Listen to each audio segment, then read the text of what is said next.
When because you're a power endurance type of athlete, right? Repeat power. What would you do if you were trying to develop yourself as an endurance athlete? Let's just say that wants to run a marathon or something along. I know you did stuff with Kelly Starrett, correct? Yeah.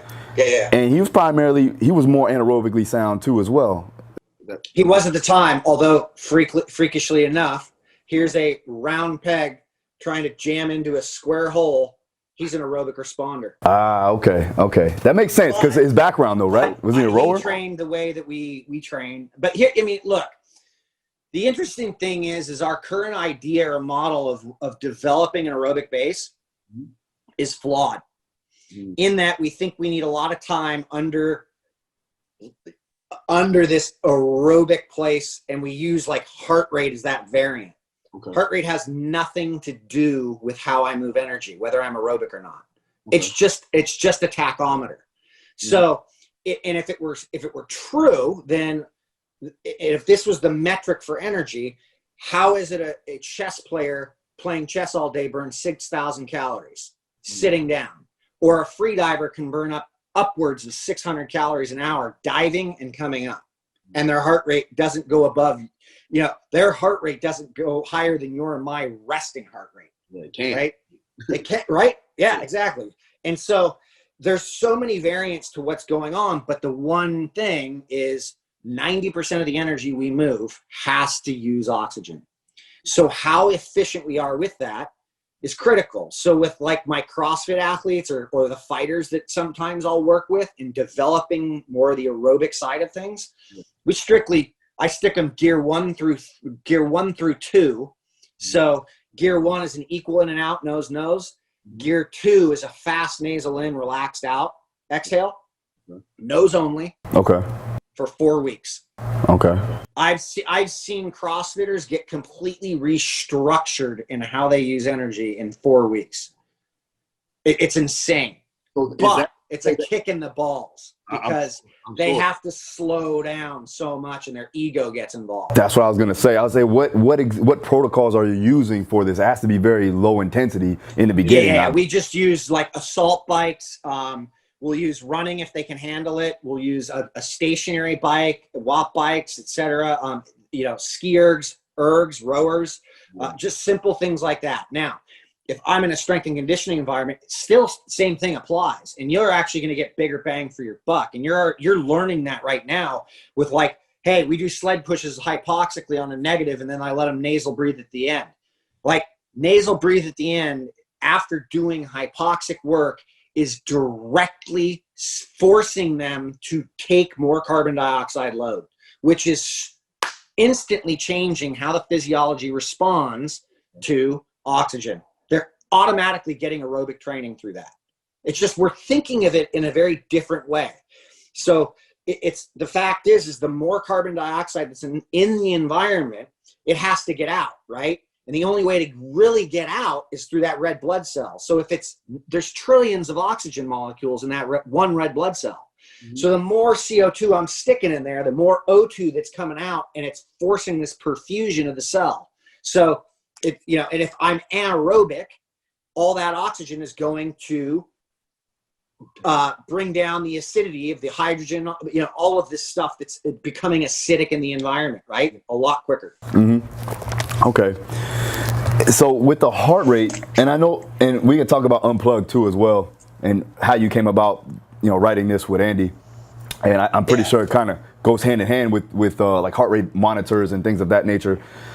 Now, do you feel like when you're looking at like a conditioning, for instance, are you at least gauging their maximal heart rate and then figuring out percentages from there, or are we just utilizing our ability to coach, or is it both?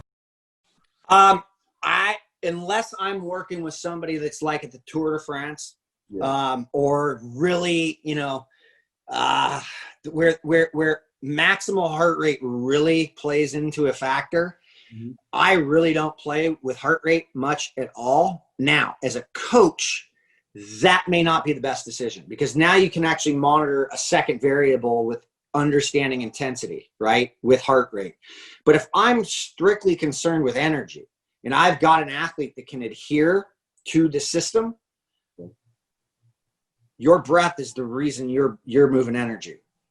Without it, you got nothing else. And so what we started to understand is when we were putting people on metabolic carts, after we'd been playing with this stuff, it was every single athlete, one after another, where we would start to look at what was going on at a specific heart rate and specific work, right? Then we'd change what was going on with their breathing. Okay. Hey, breathe with your mouth open, breathe with your mouth shut, breathe one breath every 5 seconds, one breath every 6 seconds. And across what we found out was that it doesn't matter who the athlete really was. The moment that mouth opens, you have now moved over towards more anaerobic activity. Well, yeah, that makes sense. You cannot. And the problem is that a lot of people are like, including coaches, they're like, that's bullshit. Like, you can't, like I got athletes who are running, doing the track stuff and, or running, miles and their mouths are open and, they're doing 15 miles with their mouth open and they're perfectly fine. I'm like, yeah, they're primarily leaning into carbohydrate depletion, which is why they have to suck down all this shit. Where I could go out for a 3-hour ride, maybe drink water once and keep my mouth shut and I'm fine. When I did that prior to understanding all of this, completely different game. You lose more moisture, you actually burn through more sugar, you start to bonk quicker, everything starts to happen. So in a negative, in this kind of downward spiral. So what we looked at was, well, what is it? How does breathing play into this energy thing? And it goes from gear 1 to 5 is what we've come up with in understanding. Gear 1 is strictly aerobic. Gear 2 becomes like you're starting to get a little further into the aerobic threshold. Gear 3 is where your aerobic threshold is. So it's a fast nose in, nose out. And when I started at this, I could maybe get my heart rate up to 140 in gear 3. I'm 96% of max heart rate gear 3 now. And that's 4 years later. This takes time to develop, but the fact is it does develop. And keep in mind, there's anaerobic activity still going on here. But the moment I open my mouth, I've just now offloaded excessive carbon dioxide. Yes. The oxygen equivalent, I'm like, dude, there's a reason why most of the oxygen we breathe in comes right back out. We're not absorbing all of that. There's so much oxygen coming in, right? So we have this misconstrued idea of what's really going on. And that's why when I got into the neurobiology of this stuff, it was like, oh, okay. So carbon dioxide's doing this with the oxygen. It's playing the yin yang with our energy. Like oxygen's the yin, carbon dioxide's the yang. You can't have the balance without them both, right? But the brain is basically strictly reacting off of carbon dioxide.